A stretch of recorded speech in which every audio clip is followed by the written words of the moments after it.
بسم اللہ الرحمن الرحیم۔ السلام علیکم۔ ایک نظر آصف محمود پر، وہ آل راؤنڈر جسے نظر انداز کیا گیا۔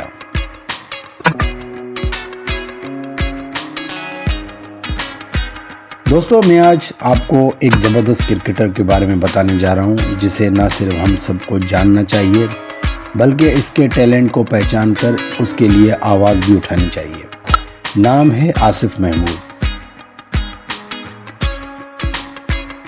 ایک شاندار فاسٹ بولنگ آل راؤنڈر جس کی بولنگ کی رفتار تقریباً 80 میل فی گھنٹہ کے قریب ہے اور جو مڈل آرڈر میں زبردست پاور ہٹنگ کرتا ہے۔ اگر سادہ لفظوں میں کہوں تو یہ وہ کھلاڑی ہے جس کی صلاحیتیں میں ماضی کے عبدالرزاق کی یاد دلاتی ہیں۔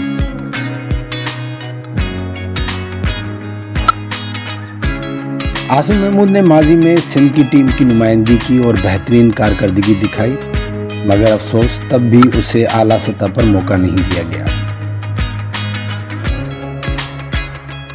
مایوسی کے عالم میں وہ پاکستان چھوڑ کر امریکہ چلے گئے، جہاں انہوں نے مختلف لیگز میں زبردست پرفارمنس دی اور خود کو منوایا۔ لیکن اب وہ واپس آ چکے ہیں اور کنگز مین کرکٹ ٹیم کی طرف سے پیٹرنز ٹرافی گریڈ 2 میں حصہ لے رہے ہیں۔ اس ایونٹ میں انہوں نے شاندار انداز میں 255 رنز بنائے اور 24 کھلاڑیوں کو آؤٹ کیا۔ مگر یہ صرف اعداد و شمار کی بات نہیں، آصف محمود نے اکثر میچز میں اس وقت بولنگ یا بیٹنگ کی جب ٹیم مشکل میں تھی۔ جب کوئی بھی امید نہیں رکھتا تھا تب اس نے ٹیم کے لیے پرفارم کیا۔ اگر وہ ٹاپ آرڈر میں بیٹنگ کرتا یا آسان موقع پر بولنگ کرتا تو اس کے رنز اور وکٹیں اس سے کہیں زیادہ ہوتی۔ ایک اور اہم بات کہ وہ ٹیم کے نائب کپتان ہیں اور جب حماد اعظم دستیاب نہیں تھے تو آصف محمود نے ٹیم کی کپتانی بھی کی اور اچھے انداز میں ٹیم کو لیڈ کیا۔ تو سوال یہ ہے کہ ایسا باصلاحیت آل راؤنڈر ابھی تک کسی اعلیٰ سطح پر کیوں نہیں پہنچا؟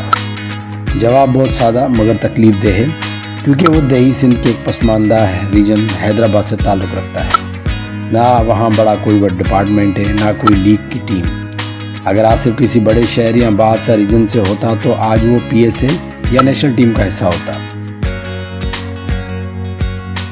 پاکستان کرکٹ کو اس وقت ایک فاسٹ بولنگ آل راؤنڈر کی سخت ضرورت ہے اور آصف محمود وہ خلا پر کر سکتا ہے۔